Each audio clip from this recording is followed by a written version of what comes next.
I'm Devin. I'm Dan. And today we're going to tell you about things that we just talked about, but we're going to act like we haven't heard it before because we forgot to press record. And also we're going to talk about Arcane. But first, Dan, did you like anything this week? Yeah, we're very professional. No, we're not. No. Yeah, that was my fault. Sorry. We both missed it, but we were talking and forgot. Let's see. I'll quickly run through my things I liked. Cyberpunk 2077. I did a third playthrough this time. It was a lot of fun. Highly recommend the game. I did 100% of all the missions this time, all the side stories, all the things. It was great. I think I've seen everything the game has to offer, and it's great. I highly recommend the game again because I'm sure I've talked about it before. Hey. And then I read Mortal Engines Book 1. Apparently there's 4 of them. And the reason I did was because I've seen the movie a couple times on like mute, and I was just kind of curious because I know that Peter Jackson, of course, like they wanted it to be a thing because there's 4 of them, and the first movie is very close to the first book in its timeline. But Wait, there was Peter Jackson did the first one? Yeah. What? Yeah, no, they acquired the rights, they paid a lot, and the big budget for the movie. Like I said, the movie looks great, but it's just like not a great movie. And then there's set pieces and just the elements were either, missing or changed, and it just was kind of curious. The biggest thing is, like I was saying, is that in the movie, it's mostly on Valentine, Hugo Weaving's character as the evil guy, but in the book, it's a two-hander with him and the mayor. And it makes it more interesting, in my opinion. I was like, why was this changed? I don't know. So I might want to look that up, and maybe we'll do a talking about it at some point. Because Hugo Weaving just dwarfs everybody with his... Yeah, he's great. Oh, yeah. Well, and the guy that got to play the mayor is good. I've seen him in other things. I don't know. It was just, I don't know. The other thing I watched was Watchers. It was the movie with Dakota Fanning, which I really enjoyed. Wait, didn't M. Night Shyamalan's daughter direct that? She did, as I said last time. But yeah, no, it was her directorial debut, and I like seeing Dakota Fanning in there again. Like I said, it's kind of, the premise is right up my alley. People trapped in the woods, and there's a thing out there, and they got to figure out their way in and out, and there's mystical elements, but is there or isn't there? It was good. I missed it in theaters. I actually did mean to go check it out, but it wasn't high priority, and then it was gone, and I was like, oh, I missed it. Yeah, but yeah, did enjoy that as well. And then I watched Terminator Zero, which was another Netflix anime, and it was funny because it was about 8 episodes, and it felt too long for 8 episodes of about half an hour each. I felt it could have been maybe 6 or 7 at the most. Or maybe they could have stretched out a couple of the action scenes a little more. But either way, it was pretty cool. Classic stuff. Terminator sent back, Resistance Fighter sent back, and he's trying to get a guy who created an AI and not Skynet. He's trying to create one to stop Skynet. And then the major twist reveal is that he's also from the future. Turns out. And so it was pretty cool because basically in the future, before he goes back in time, it's him, and he like essentially builds a Terminator, but it's like a blank slate. Like it doesn't have any Skynet programming. And then so the other Resistance, they come in and they're like, no, what are you doing? It's a killing machine. And he's like, no, I programmed it like with nothing. It's just, like he just talks to it all the time, and he's just like, hey, what's going on? And it kind of develops. And then, they want to shut the program down, right? But he's like, no, it could help us beat Skynet, right? So he goes back in time with the robot with that intention. Oh, nice. Yeah, like I said, it was pretty cool. I did enjoy it. It's not a huge time investment. And then the last thing I would mention is Lara Croft Tomb Raider, also a Netflix anime, animated show. I don't think it necessarily was an anime. But also, yeah, about 8 or 9 episodes. I did enjoy it. Classic stuff.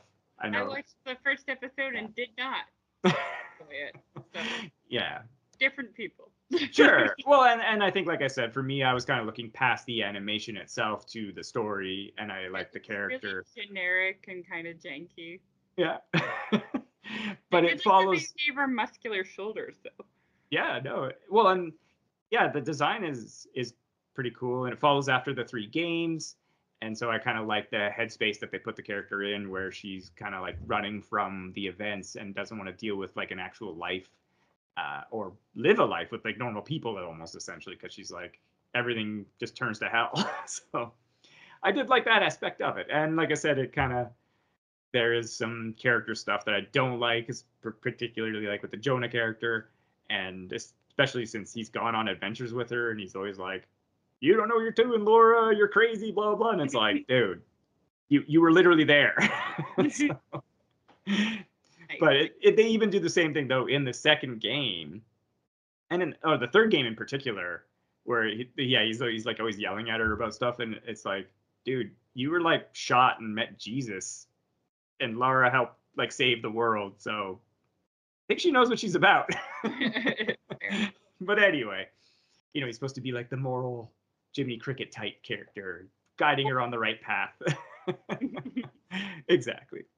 But like I said, at the end of the day, I did enjoy it, and it had some cool stuff. It had some cool creature design, and yeah, it had some neat stuff. And so some classic like Tomb Raider. She goes to a thing, got to do like a puzzle with some light and stuff like that. And I was just like, yeah, classic Tomb Raider elements there. Nice, nice. Yeah. But yeah, what about yourself, Devin? Anything you want to highlight? Yeah, so I have been watching Weekly Planet, never really watched it before. No, Caravan of Garbage. Yeah. Caravan of Garbage, that's right. Yeah. That's the YouTube channel. Yeah. It is funny and I recommend it. I laugh a lot.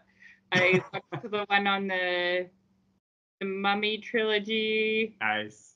and the Jurassic Park trilogy and the Titanic, and they're all very good. Coming up, they're doing Lord of the Rings. Oh no, that's Yeah. great. Yeah. Did you know that the original name for Star Wars was Blue Heart? You know what's great about that is how long he keeps that joke going. It's amazing. I love Yeah. it. And the guy who shouts Rodney. Yeah, yeah. Yeah, so I've been watching that.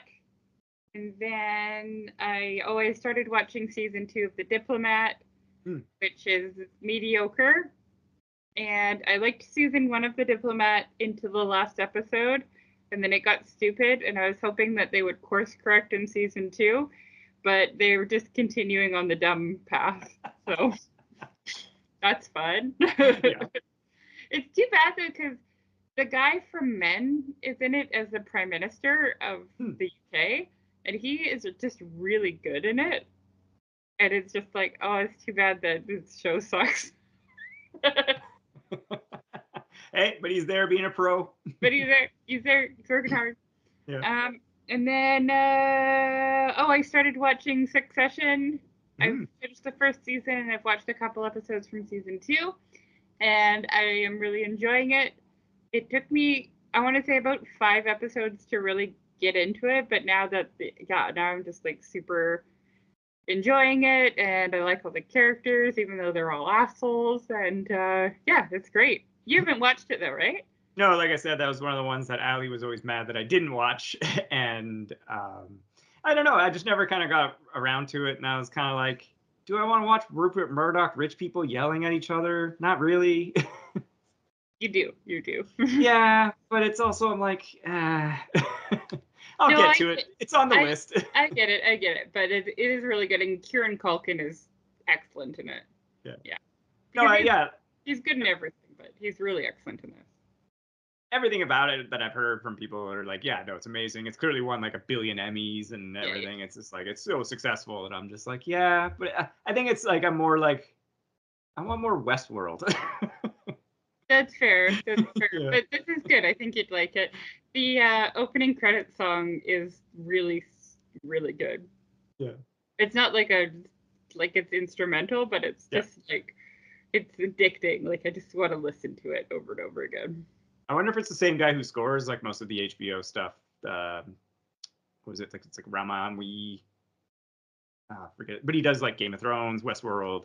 Oh, nice. he's done like a ton of their stuff, but maybe he was too busy. So I don't know. It does have a different feel that from Game of Thrones and Westworld. The like Sure. the yeah, but anyways, it's good. It's good. Nice. I recommend it so far. I don't know. It could all go downhill in the next couple episodes. Who knows? No, I think that from what I understand, I mean, it sounds like that show always went from strength to strength. So. Oh, good, good. That's what I like to hear.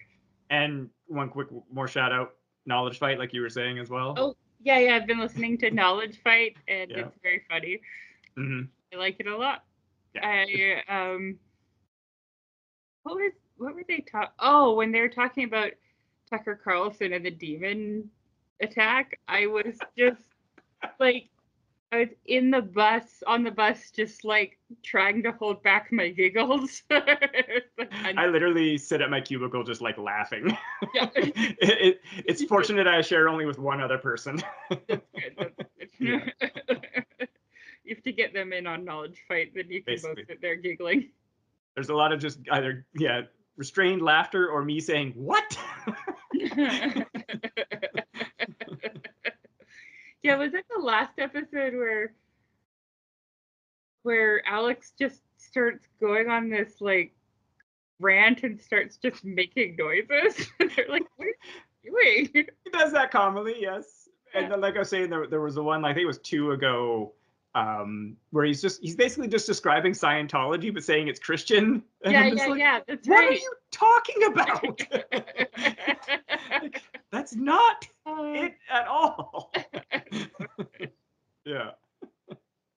Yeah, he's going on this rant, and then he's like, doopy doopy doopy, and then he's like talking about aliens and Elon Musk, and then he's like, oh, and like the aliens in Sesame Street, and they're like, what is he talking about? Yeah. Where he's just like, he's just going like meep, meep, meep, or whatever. Yeah, And you're that's like, right. Yeah. Yeah, you're like, that's the main thing that, and even just for like, I think we've talked a bit about this off mic, but it's just like, it would be a bad show to listen to, like on its own. Like, Yeah. never mind if you're looking for news, like that's Yeah. obviously a whole other thing. But just like, yeah, like you say, he devolves into just that and then plugs his supplements, and you're like, did you even tell me anything good or factual or anything? No. Yeah. Oh, and when he was talking about Sauron and the ring, and he was like saying that he was a ring wraith. Yeah, he's like inverted the metaphor. Yeah. It's like every time it's bad guy. Yeah, every time it's like, those are the bad guys. Yeah. Good. Yeah. Yeah, good show. Yeah. Hilarious. Do you want to talk about Arcane now? Absolutely. All right. So it was funny because I was very aware of the show when it first came out. Like right away, it kind of hit the internet kind of was like, blam, this show's amazing.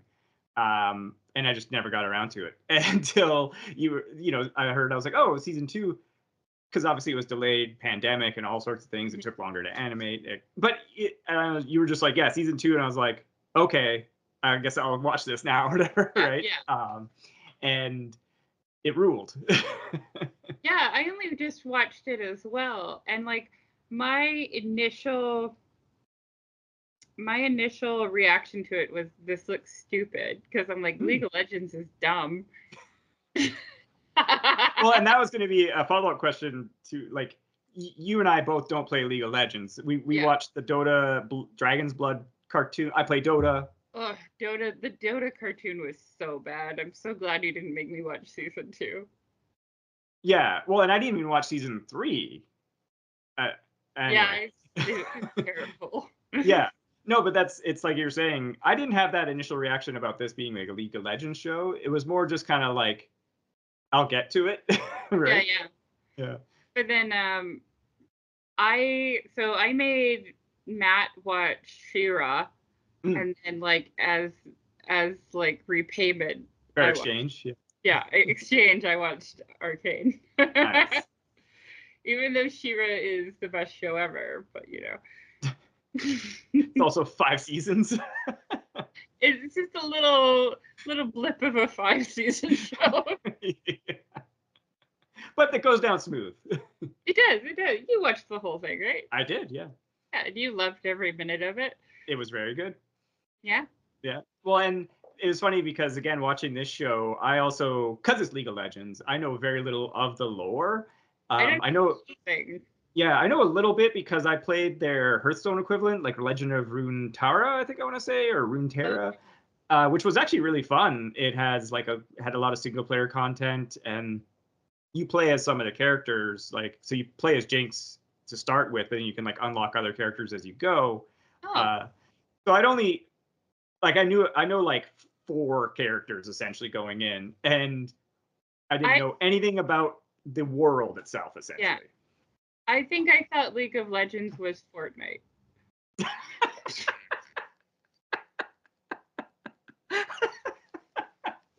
Nice. Yeah.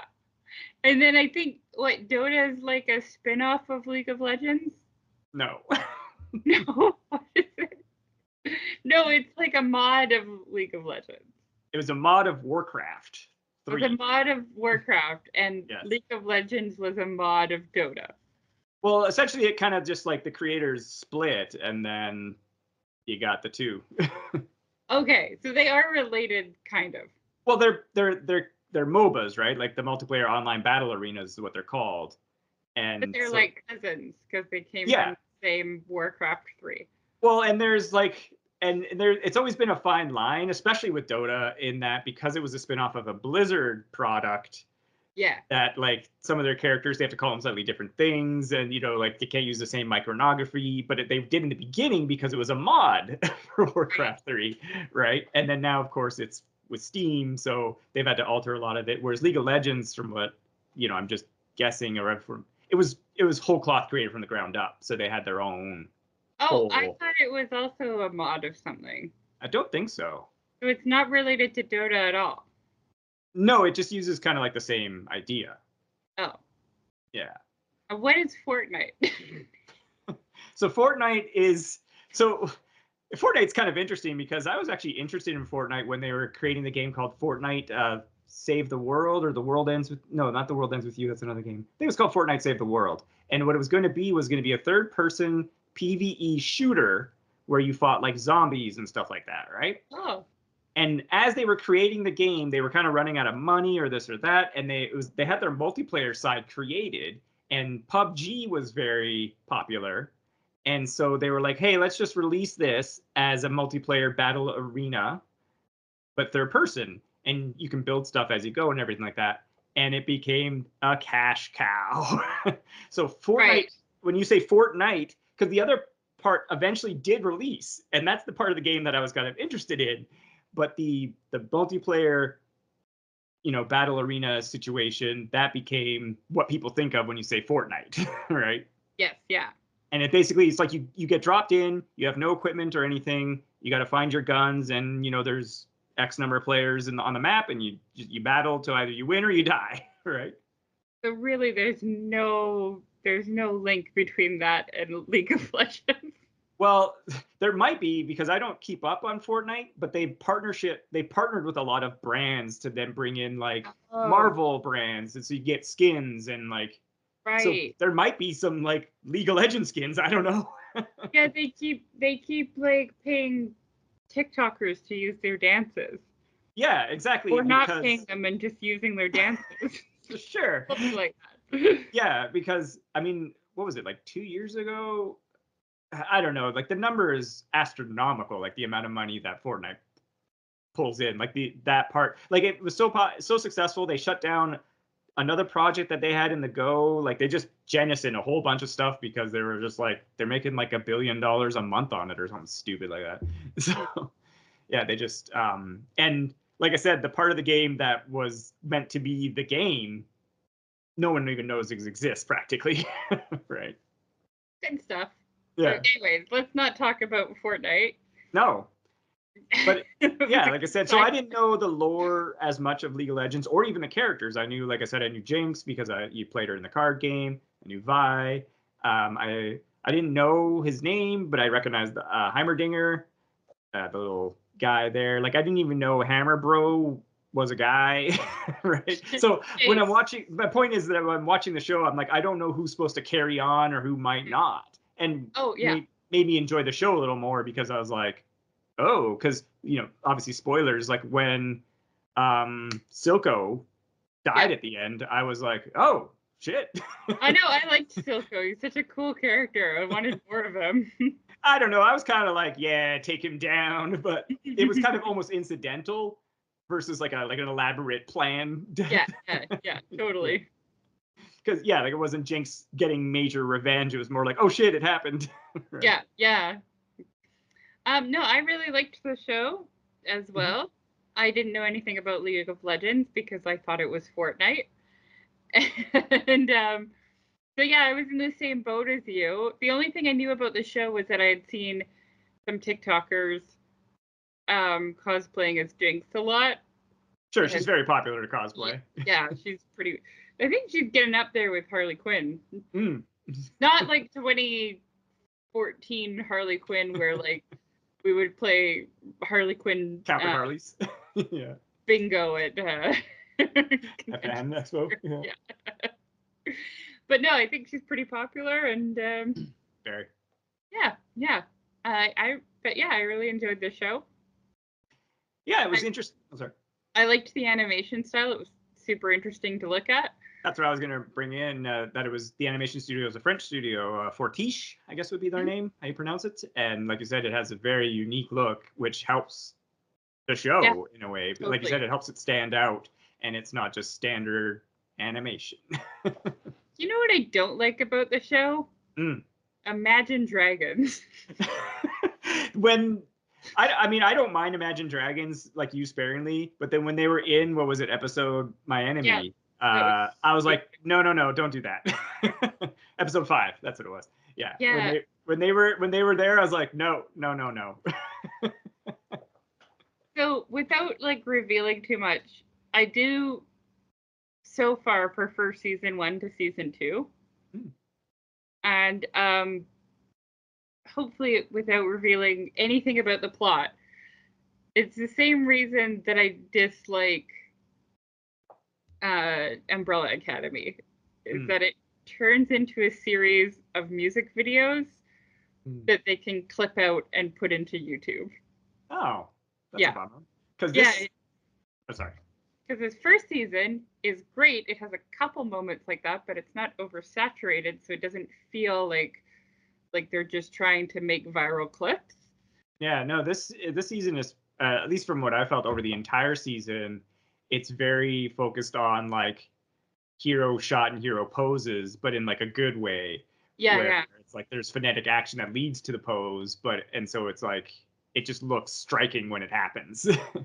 Yeah, totally. I totally agree with that. And the fight scenes are interesting to watch because they're actual fight scenes. Yeah, they're so good. They're not just flashes set to music. Well, maybe they were trying to save money because the budget on this season apparently was about $100 million, which is quite a lot for a animated project. Season 2 was $250 million. That sounds like too much. Yeah. I mean, I know costs have gone up, but damn. Yeah. But yeah, the showrunners on this one were Christian Linke and Alex Yee. The directors Pascal Charret and Anar Delord. And what was interesting is actually all the episodes had different writers. I thought because of the continuity I felt through the entire show, I was like, okay, this is written by like 3 people max. Yeah. And it was like, nope, different writers on every episode. That is really interesting. I didn't notice that. And I am surprised because, like you said, there's really good continuity from episode to episode. And there is no moments for me where it felt like a character really said or did anything out of character. Yeah, no, so I'm just looking through like the episode list from Wikipedia here, and it's like the first episode was written by the showrunners, and so was the last one. And in between, it's all different writers. Alex Yee, he wrote episode 6 on his own. But other than that, it's different writers on every episode, which again, really surprised me to see that. That I guess as directors or showrunners, they probably had obviously a hand in it. That's their job. But like you said, it was like it felt like such a through line, the entire thing. It felt so planned out compared to so many other projects not to shame too many Marvel things, but you know, it wasn't because it's animated too, but it's also just like you said, that character line was really good. Yeah, yeah, totally. Yeah, I also okay, now there's a time jump in yeah. Yes. I It's like basically almost broken into 3 acts, right? yeah, And then that's so it's right. like Act 1, 2, 3. Act 1, like you said, is in the past, and then Act 2 is 6 years later, I think I want to say. Right. Yeah. Yeah, I liked even with the time jumps, everybody seemed consistent as well. Yeah. And I really like Vi as a character. She's fun. It's fun to have like a punchy lady as one of the main characters. That is your favorite. It is my favorite. Yeah, and she's very good at it. The funniest thing with Vi was, I think I was texting you about this, is that like, I was watching the episode 1, and her voice was just like in my brain. I'm like, I know this voice, but I couldn't pinpoint it at all until until the episode ended. I looked at the credits and I was like, oh, it's Haley Steinfeld, because I've seen the Spider-Verse movies a ton, and I was like, perfect. It makes perfect sense why now I could just like I said, I didn't know who it was, but I was just like, yeah, her inflection, her voice, everything. I was like, but she's good. She's good. I don't normally like her that much, but I did really like her as Vi. I thought she did a really good job. I like her as Gwen though, as well, in the Spider-Verse movies. I like her voice work. I forgot that she was Gwen in the Spider-Verse movies. So yeah, she was good at that too. Yeah, and no. I did recently watch True Grit, and I liked her in that as well. Oh, the one with Jeff Bridges? Yeah, yeah. Yeah, great. Yeah. Yeah, it's a great movie. I think I watched it like last summer or something like that, but yeah, no. Because I was, same thing, I hadn't seen it, and I was like, I should really watch this movie. Yeah. So, it's a Coen Brothers movie. It is. That's why I was like, I haven't watched this. I should watch it. I rewatched Fargo the other day, and Big Lebowski too. It's like, oh man, Coen Brothers. They're so good. They got it down. Yeah, yeah. I mean, I'd be ready to make an argument that, like, yeah, not Once Upon a Time in Hollywood, the other one, the one they did. Oh, Hail Caesar. Hail Caesar, yeah. Yeah, Hail Caesar is like one of the best movies. Yeah, so good. Hail Caesar is amazing. Yeah, yeah, definitely in one of my top slots. Yeah. But yeah, just talking a bit more about the cast. We got Ella Purnell as Powder/Jinx. I'm not as familiar with her as much. I know she was in the Fallout show recently, and she was in. What's that? I didn't see it. Me neither. It's on the list to get to. But I think because she was in like Mean Girls or something along like one of those kind of movies as well. Was in Mean Girls? She like was in some remake? No, like the older one when she was younger. I gotta look this up. You keep talking. Oh, I know I've seen her in other things, but like just not like as prominent. So I'm not as familiar with her work, is my point. Okay. We got Kevin Alejandro playing Jace Tallis. I like. Oh, not Jace. No, I'm thinking of Victor. Is a really fun character. Yes. No, yeah, Jace. I was gonna say he kind of goes back and forth where I'm like, sometimes I'm liking his voice work, other times no. But I also understand he's supposed to be kind of like because in the first early episodes, especially, he's like, wide-eyed scientist. He's like, we can do it, and then his character just gets duller as it goes because he's like, being ground down by the political machine. I get it. I do like Mel though. She's a fun character. Oh yeah, she's great. Yeah. I'm gonna pronounce her name wrong. Sorry, it's Tux Alagundoye. Okay. But yeah, no, she's really good. Let's see here what we got. We got Katie DeYoung as Caitlin Kiraman. Ella Purnell is not in Mean Girls. No, but she's in something like that. No, she's in some not. I'm looking at her movieography right now. I've seen it. You are incorrect. Unless you're thinking of Miss Peregrine's School for Particular. No, definitely not. Okay, then no, you're just crazy. That's possible. I watch a lot of movies on mute that I just don't even pay attention to. So she's in Kick-Ass 2. Is that what you're thinking of? Oh, maybe. Yeah, maybe that is because they did a Caravan of Garbage of Kick-Ass 2, and she's in high school. That's it. That's totally it. That is 100% it. There we go. We've solved the mystery. Solved the mystery. Jason Spizak was Silco. major prominent role throughout the entire show. It was kind of interesting, his character as it went, because it was like, it's always the classic. You understand where he's coming from, but bad methodology here, bro. Yeah. And just like, for me anyway, I'm like, hey, you shouldn't be turning children into war machines. Oh, there's answers in season 2. Sure, I believe it. Let's see here. I liked sorry, JB Blanc as Vander. His voice was great. Yeah. Even though he's not in there as much, but he's in the early section, which we could talk a bit about. Harry Lloyd as Victor, as you mentioned. Let's see here. We got Reed Shannon as Echo. Mick Wingert as Cecil B. Heimerdinger, which was kind of funny because, again, I don't know the lore, so you're like, why is this tiny cute thing? Yeah, who's like 400 years old. Creator of this city. Yeah, why is he 400 years old? But who are these tall, semi-elf looking people? Yeah. Amira Vaughn as Savika. She's great too. Super cool. Yeah, Ellen Thomas as Mbisa. Madara. Brett Tucker as Singe / Dr. Corin Revick, who was Victor's buddy there in the cave, the mutant axolotl lizard thing. Oh yeah, he's a dick. Yeah, well, and it just makes for an interesting twist later when Victor goes to him, and you're like, no, this can't go well, buddy. But not good call. You can kind of see where he's come from. He's gonna die. And the Hextech isn't saving him. Nope. The shimmer, it's not helping. Yeah. But yeah, that's kind of the cast there. Some of the main players, not everybody, of course, but and I like Mel's mom a lot too. She's a fun character. Yeah, I think that was Mbessa. Ellen Thomas. Yeah, it's kind of funny because so like just the opposite of Mel, right? Yeah, totally. Like, let's murder everything. Yeah, she just comes in and I'm like, I am the warlord for real. And then you're like, oh shit. Yeah, I'm a warlord. Also, you are now my sex plaything, so let's go. And I'm gonna kill people.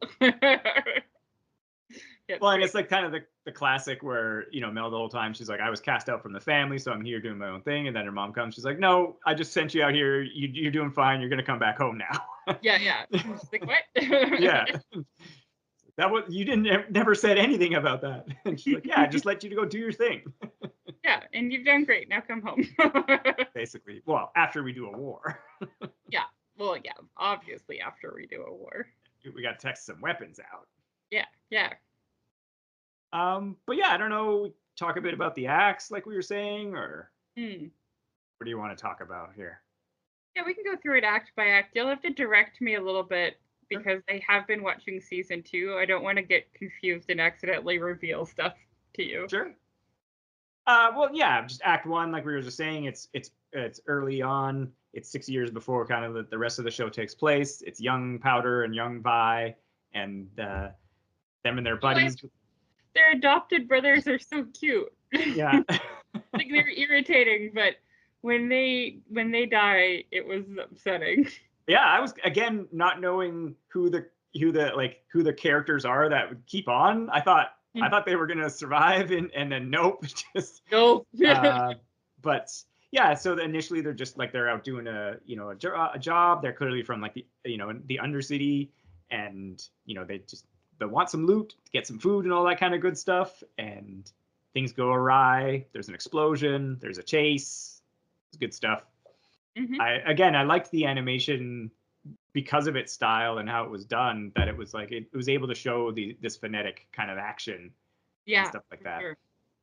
And that leads into eventually, like you were saying, because again, I didn't know there was gonna be like a time jump, right? Like, because why would I?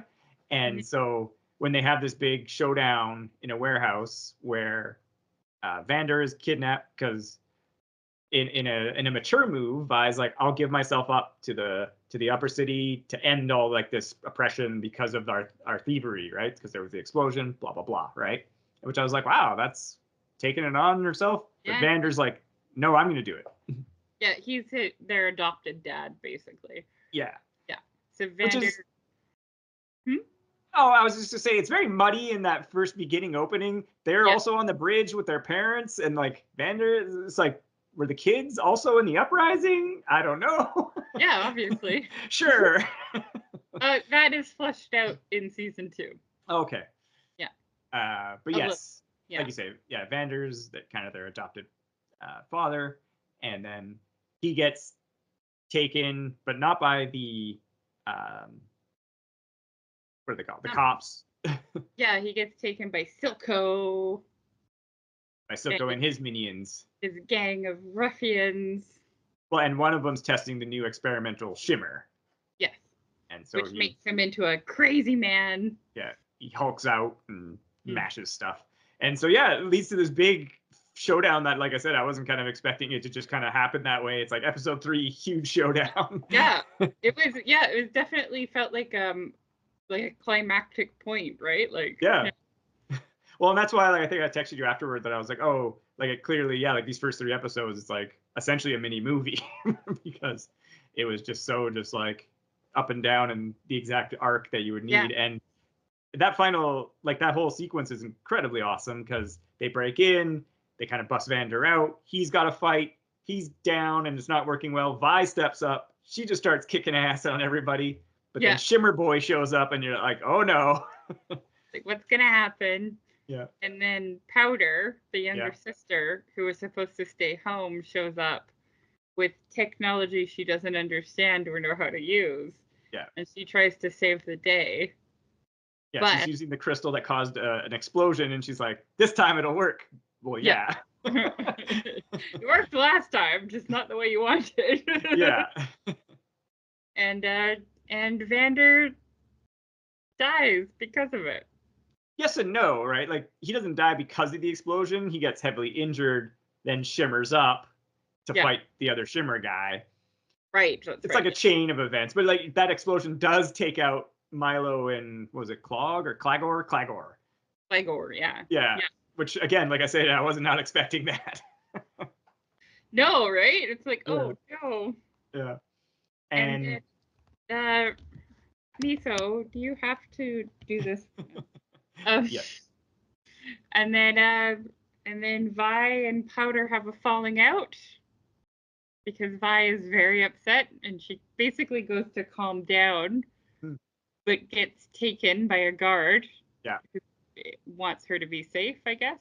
No, he like ether rags her. Yeah, it was kind of in prison, right? He puts her in prison because, well, it's just the way it happens. Like until like we see her again, he like ether rags her, and he's like, "Oh no, like come away." And like I thought the same thing. I was like, "Oh, they're both kind of getting kidnapped by like different sides." And I was like, "Oh, she's gonna be in the underworld." And then I was like, "Yeah, maybe Vi, takes her and puts her into cop training or something like that. Makes some kind of deal with her." And he's like, "No, he just sticks her in prison." That's right. But Powder gets adopted by Silco. Yes. Yeah. Which is bad for everybody. Yeah. And the whole thing in Act 3 is that Powder, because she's quite young, keeps screwing things up, and then her friends call her a jinx. Mm-hmm. A little on the nose. A little on the nose. And then we start Act 2. Yeah. Where it's like, it's about 6 years later. Jace, as we mentioned, because he was the guy who created the little crystal that Powder used to cause the explosion. He's trying to work on refining it. They call it Hextech, and it can basically, he wants to create magic through technology rather than just have magic be magic. Yeah. And so he's kind of managed to harness it in some way. So at this point now they've got teleporting gates and other stuff, but like not a lot. Like that's what I was expecting. Is the stuff they unveil later, I think, in this, like, the big glove and some of the other tech that I was like, I thought that's what would be kind of going on. But at this point, they're just like, no, it's just like portal technology or whatever, right? That's right, yeah. Yeah. It's, what do they call it? Hex gates, I think, or something like that. Hex gates, yeah. Hex gates. Yeah. Yeah. And then it's also revealed at some point that his mother almost died, and a stranger did magic on her, and that's why he likes magic. Well, he like teleported both of them away. Right. Like they were stuck on a mountain, and he basically used the teleport type spell. Boom, they were transported immediately somewhere else. Yeah. And he keeps the crystal that the magician used, like in a little like gauntlet or whatever, to remind him about the event. Oh, right. Yeah. Yeah, I remember what happened in this show. Yeah. And I only then watched it once in my defense. fair enough.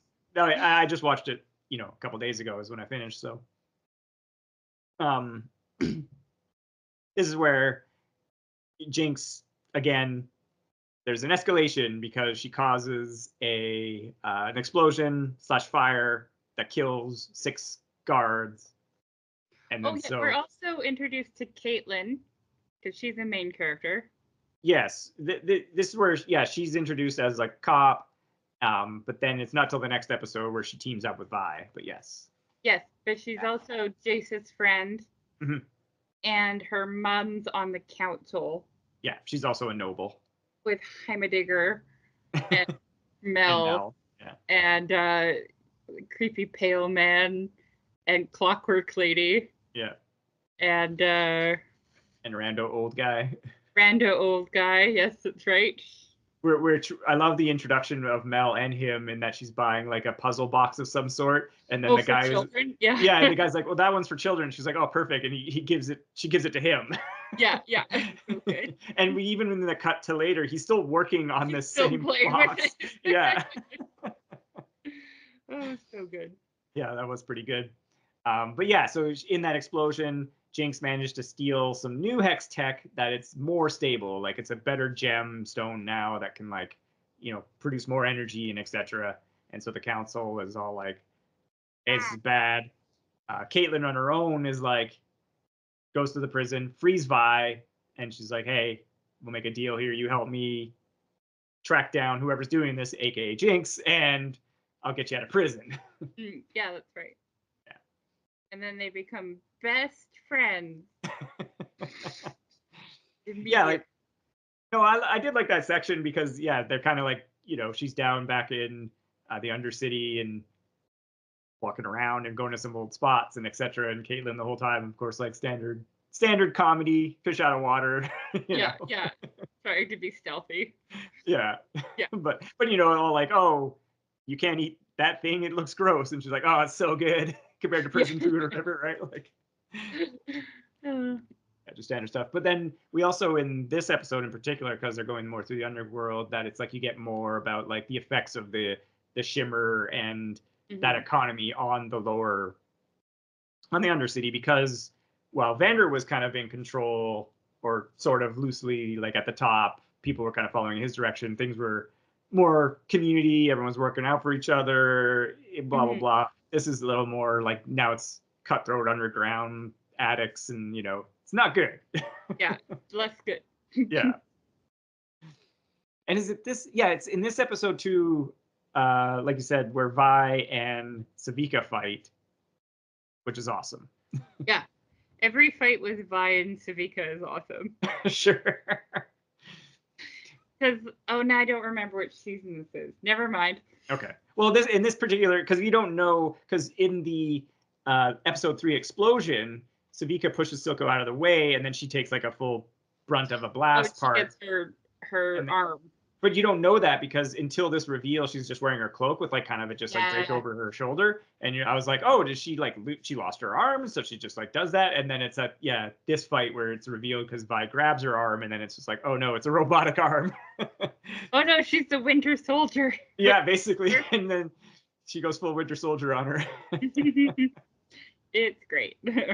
Yeah, no, it's a great fight. And like you're saying, just like super well choreographed. Great animation, phonetic, and it changes and escalates. Also, the characters get like tired. Yeah. So it's like their movements get slower, and like they're themselves. They're just like, they just grab them, throw them against something, and they're just like, which I liked. I like that a lot. Yeah, me too. Yeah. Very good.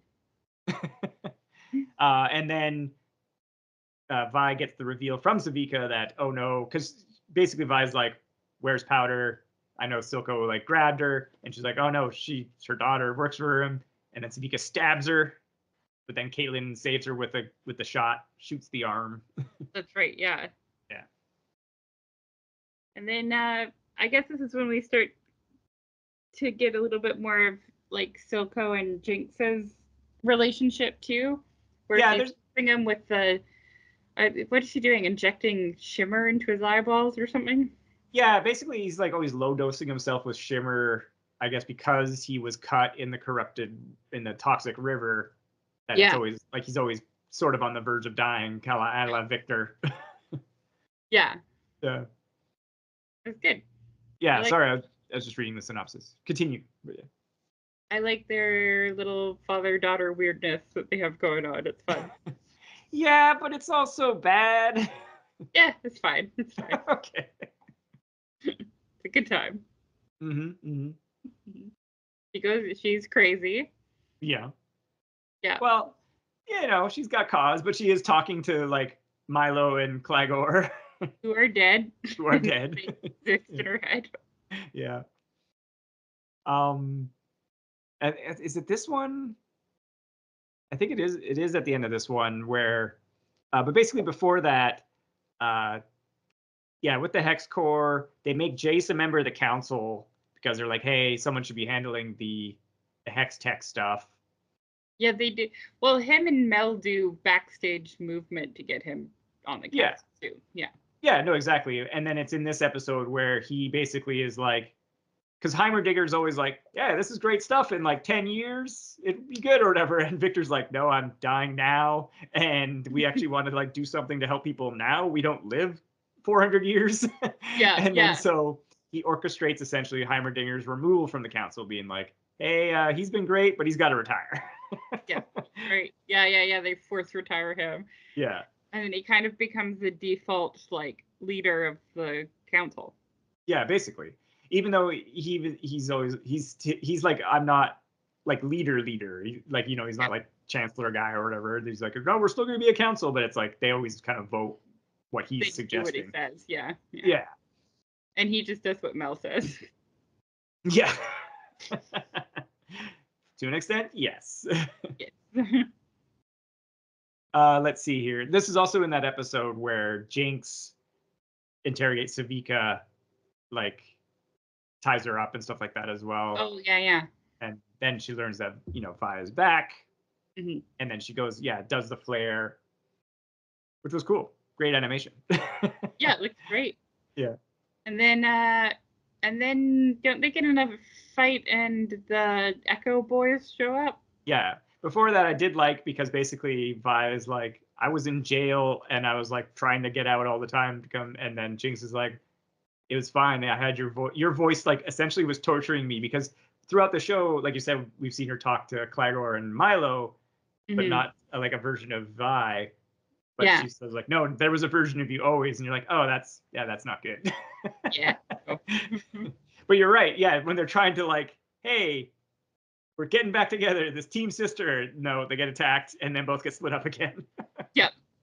I really like the adult character design of Echo. I think that's fun. It looks cool.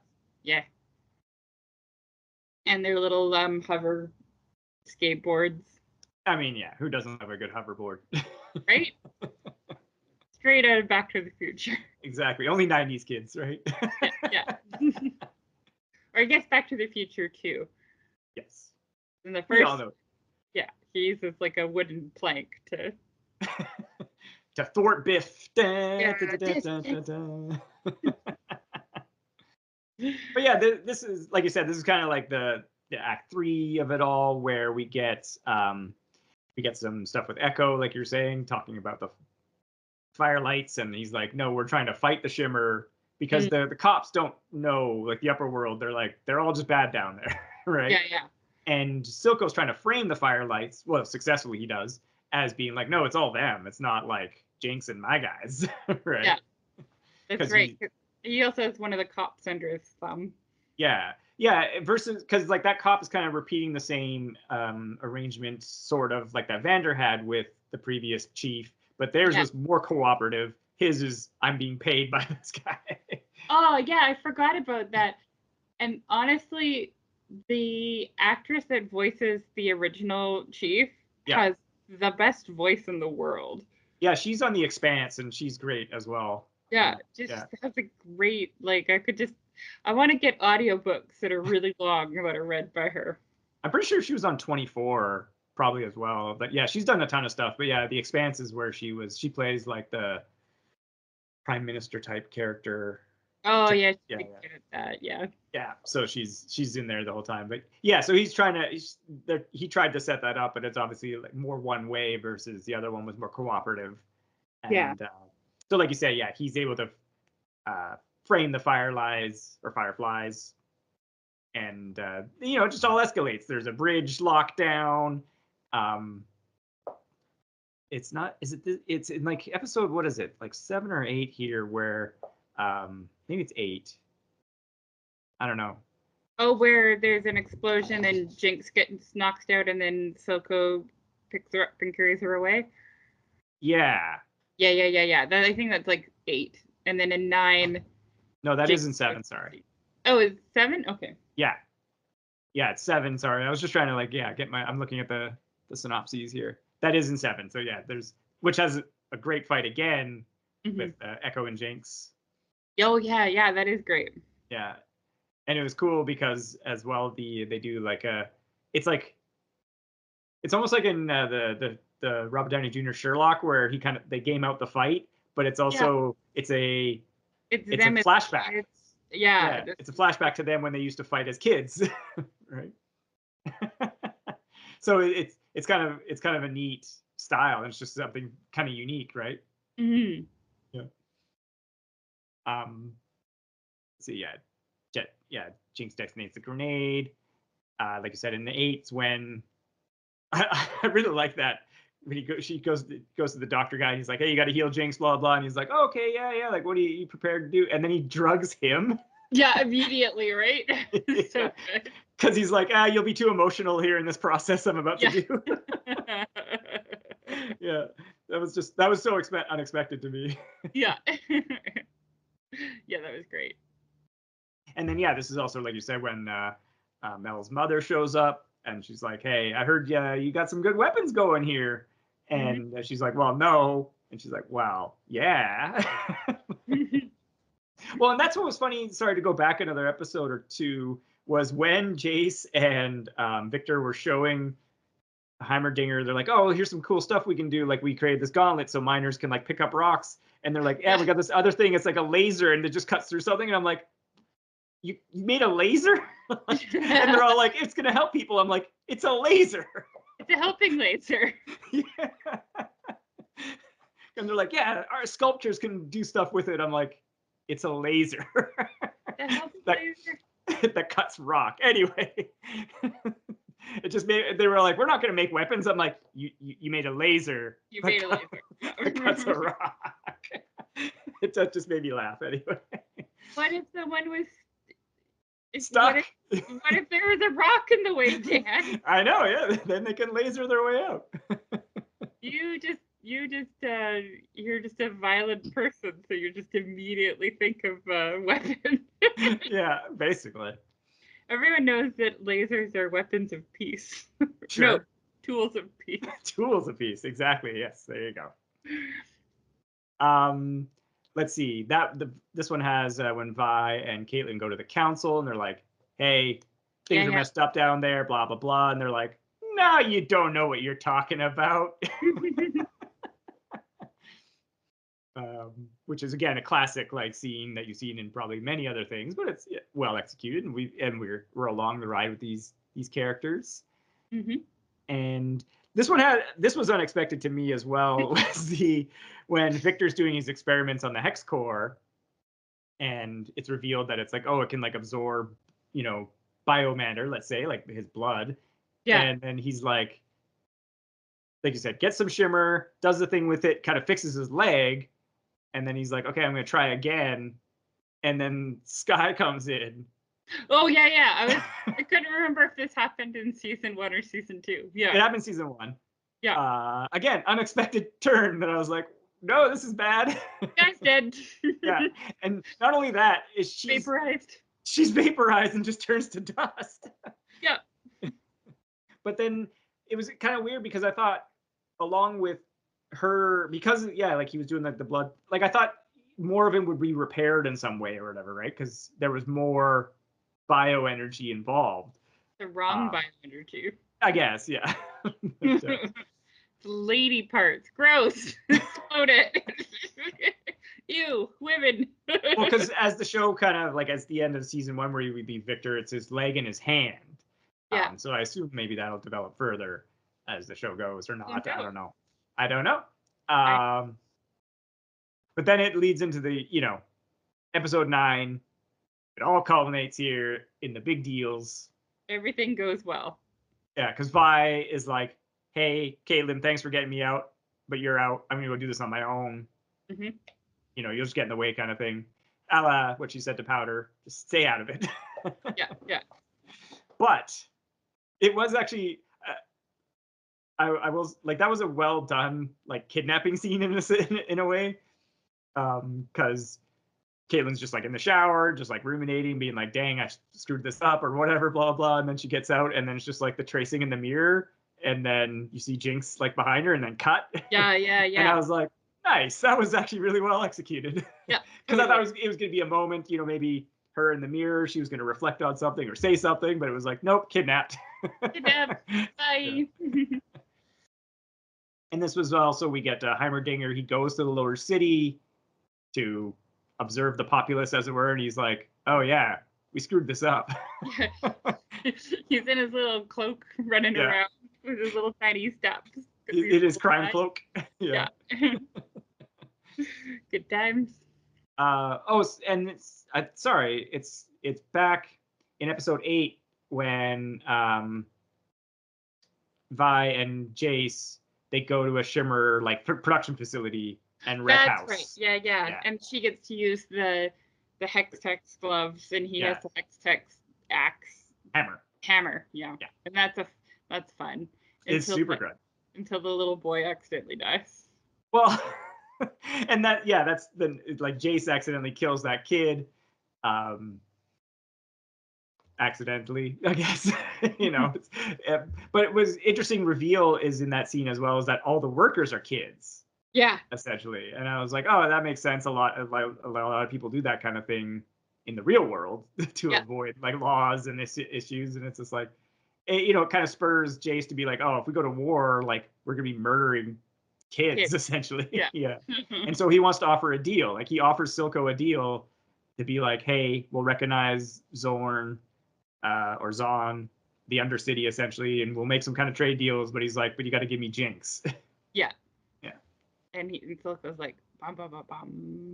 Yeah, and my daughter, no. Well, and this was interesting because even all the way up to the end, when again, like, as we mentioned, he gets shot by Jinx. Yeah. Is that like, was he gonna do it? I don't know. It's ambiguously enough that it's like, yeah, did he really love her? Yeah. I don't think he was gonna do it, and I think he did love her, but I've also seen parts of season 2. Yeah, fair enough. But I guess, like I said, the way it was executed, I like that, where it was, even in my brain right now, it's ambiguous, where I'm like, I don't know. He says he's not going to do it, but he is a proven liar. That's true. Yeah. And sorry. Jinx is the line he won't cross. Yeah, and that's kind of what it's always built in. But then, like he says when he's drinking with the Vander statue, that he's just like, they're going to give us everything, right? And it's everything he's worked for, essentially. And sorry, just to go back before we do the climax, I did like, there was a small subplot where like, there was like some of the other crime people, and they're like, he's not doing well, blah, blah, blah. And they want Savika to like betray Silco. Yes. It's the guy with the metal jaw. Yeah. Yeah. And then she just like takes him out.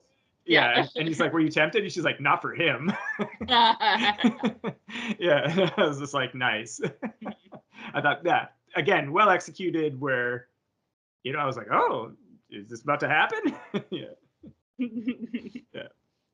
But yeah, we get the final showdown scene, because after another fight with Savika, where Vi wins, Jinx conks her out, kidnaps her. So she's got all three of them. She's got Caitlin, she's got Vi, she's got Silco. Yeah. And she's basically laying it out. She's like, am I Jinx or am I Powder? Yeah, she has a little tea party. Things go great. Yeah, for the most part. I think it was Yeah, going well until she introduced the gun and then put it too close to Silco. yeah, and then things started going bad. Yeah, because basically she's like, okay, if you want me to be powder, just like shoot Caitlyn to prove that. And I was like, the warp logic here, little Jinx. Yeah, yeah. Well, in her defense, I don't think she was thinking very soundly at the time. No, and she's been heavily affected by a Shimmer-related medical procedure.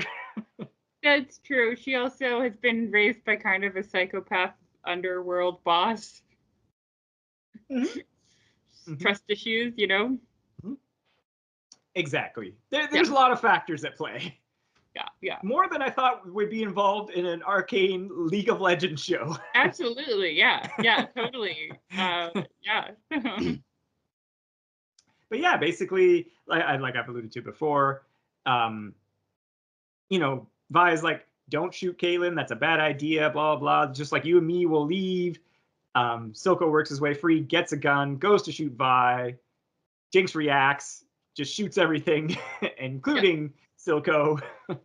And Silco dies. Yeah, And Jinx is sad. she's very sad. And then she becomes Jinx.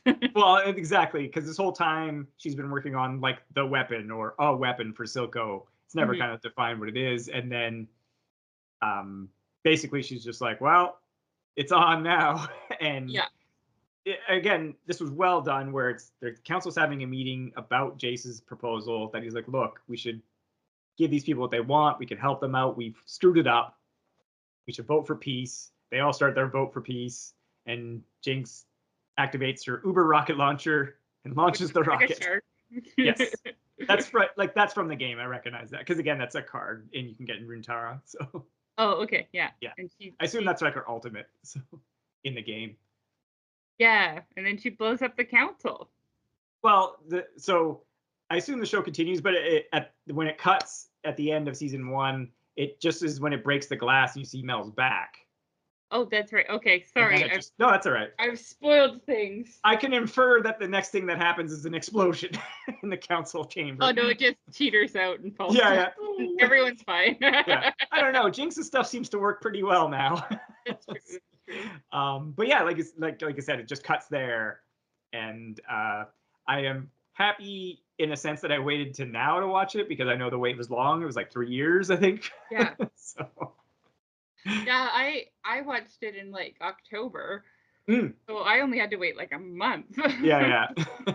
And I've, like I said, purposely held off from watching season 2 so we could do this, and I could say a bunch of wrong things. So then when I can come back in after season 2. What are your predictions for season 2?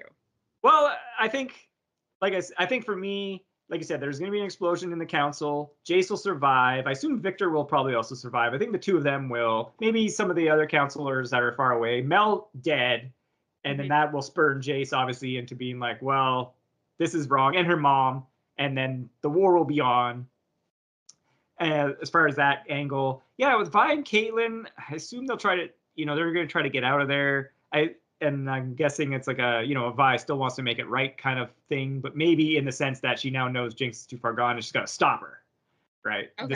This time the mission's to put her down, not, hey, we can reconnect or whatever. She's like, no, it's too far gone. And yeah, I wonder if I assume Savika might try to also run things, but maybe Jinx will be a spanner in the works, as it were, on that.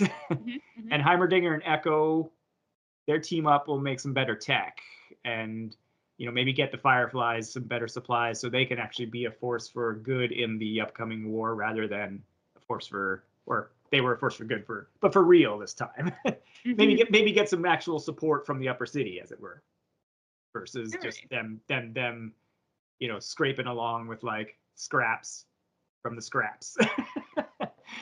But I'm really curious to see what they kind of do with the Victor angle, because he was like, oh no, destroy the Hex core, I'm going to die.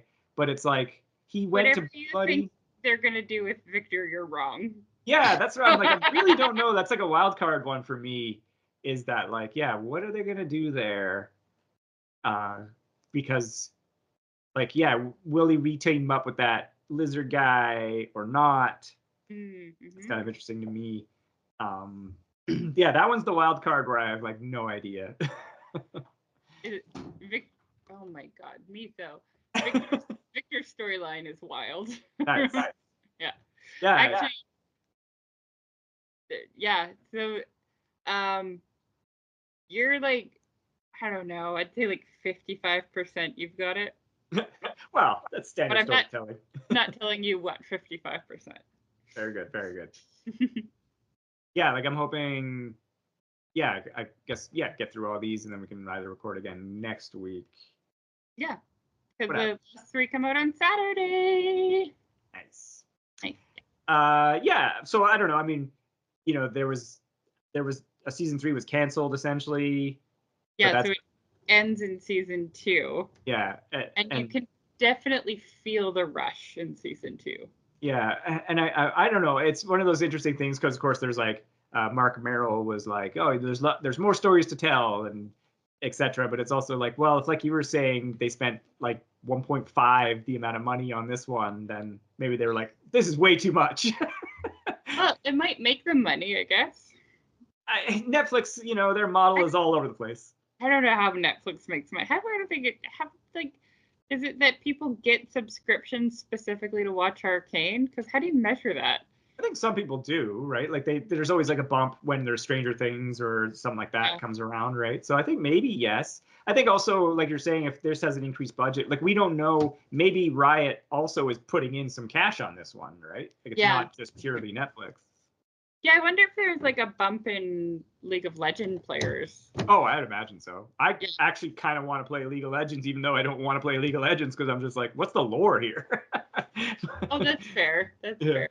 But to be fair, I have been holding out is that it's been in the works at least for 2 years. They've been saying they're making an MMO in the League of Legends world. And I'm like, I'd probably play that. Maybe. Yeah. Because like I said, I did enjoy Runeterra and I do play MMOs, so I'd probably play that. That's cool. That's cool. Yeah. But so I haven't been, like I said, I'm assuming there's a bump. Like I figured Dota probably gave a bump too, and that's probably why maybe League followed suit. That they're like, hey, there's a Dota cartoon as well.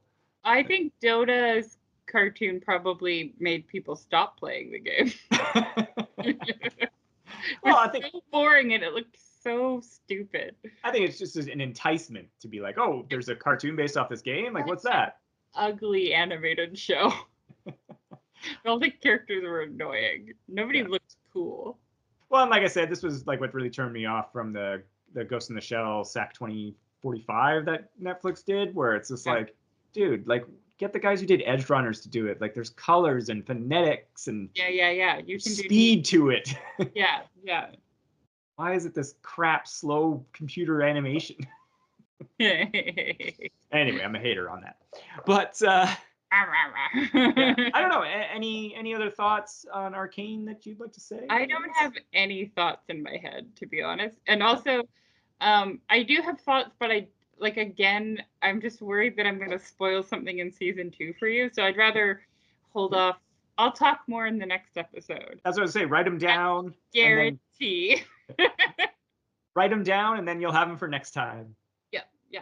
Yeah, I think like just for me, and again, I'm sure this is not like the hottest take, but I was, impressed by the characterization and the story that it built for this, League of Legends cartoon. That I was just like, yeah, like you said, an interesting dynamic, and just like because I don't know where the characters are supposed to kind of end up, it still doesn't have like the prequel problem for me where I'm like, where did they get that thing?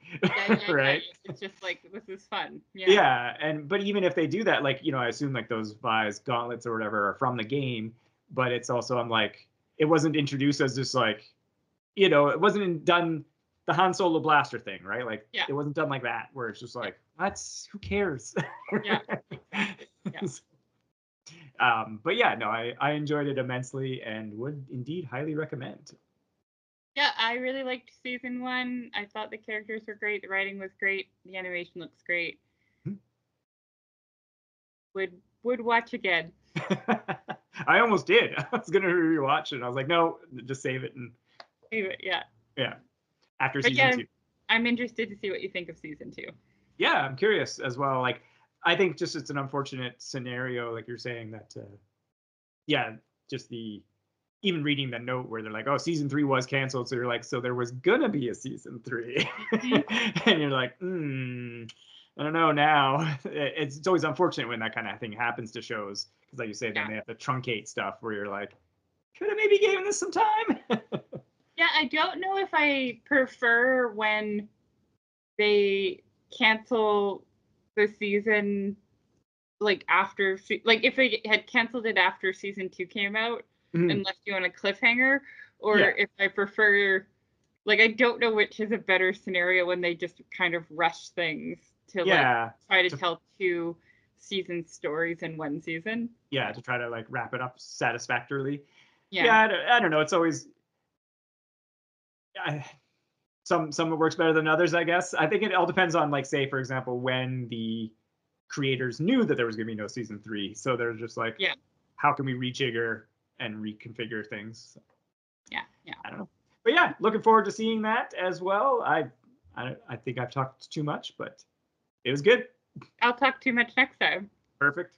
All right. I think we should wrap it up because I want dinner. Yeah. And I wasted a lot of our time in the beginning when we didn't record. Yeah. No. You know, yeah, now that like we're recording, I'm like, it is very obvious when we're recording. Yeah. Yeah. Okay. Anyways, thanks very much for listening. If you enjoyed this episode, please tell all your friends and family to download it, and then send it to your worst enemies too, because who cares? It's numbers, analytics, baby. Follow us on Instagram, Tome of Uselessness. If you want to see our face while you hear our voice, you can find us on YouTube, Tome of Uselessness. If you don't like our faces, but you do like our voice, you can find us on all podcast platforms, and including Spotify and Apple Music. Mhm. So, yeah? Yeah. Are we on there? Okay, Yeah. great. And then if you'd like to send us an email to tell us that we're wrong about something, you can. It's tomeofuselessness@gmail.com. Please tell us why. I don't know. What could we be wrong about? We didn't really have any hot takes this. Oh, tell me why I'm wrong that Imagine Dragons suck. And be safe. And website, tomeofuselessness.com. Be safe, have fun, punch things. Bye. Stay safe and thanks for listening.